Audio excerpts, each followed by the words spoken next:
22 gauge wire. We've got it cut from the spool in our 6 inches to work with. What we're going to do is get our automatic strippers, select the 22 gauge die, and we're going to give ourselves about 1/2 inch to 1 inch.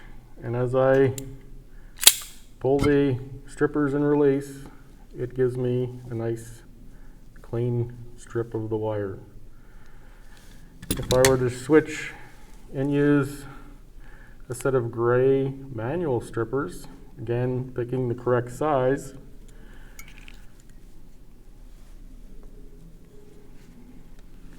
so I place my wire in the correct spot and I push it down, and what I want to do is I want to rotate it 90 degrees and then squeeze again, and then try and keep it square when I pull the wire off, and it stripped the wire.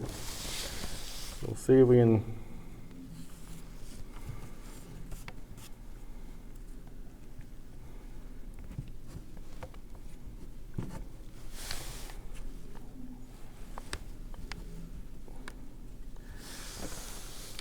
zoom in and see the difference on the two strip.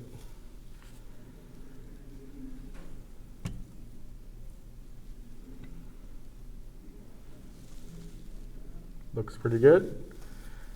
You might notice a little bit of discoloration on this one, right in here. So we probably have to look at that under the magnifying glass and make sure that it didn't catch the copper.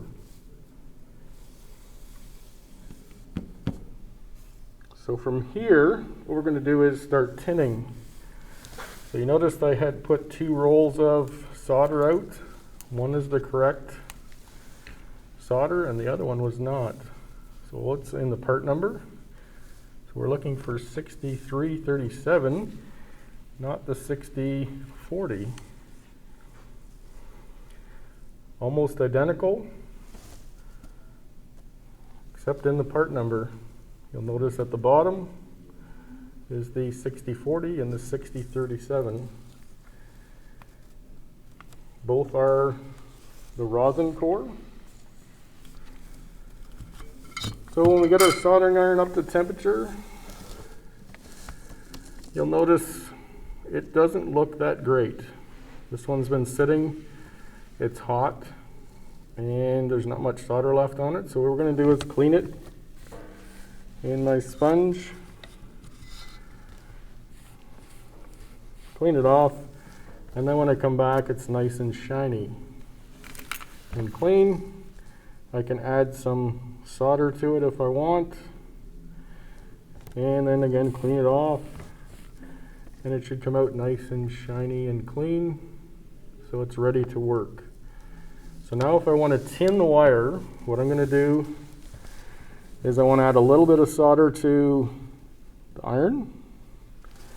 I'm going to place it under the wire, come up from underneath, and then add the solder to the top of the wire and watch it move. You can see it moving down, and I want to stop it right about there.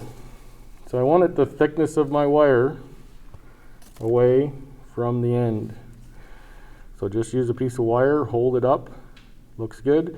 I can see the discoloration there, so it's probably flowed that far. If I keep the heat on there, it's going to go right up underneath the insulation, not what I want. The other thing is, I'll try again. Again, clean my iron. Start off with a little bit of a ball of solder on your iron for the heat sink. Put it underneath, add the solder, and you'll see it flowing. We don't want to start painting it, right? A lot of people want to try and paint the solder down the wire. No, let the solder flow itself. Add the heat. If I have to move my iron a little bit, this one's a little longer, so I'm going to add a little bit more solder and then stop. If I get too ambitious and get putting a lot of solder on there, and I get it all over.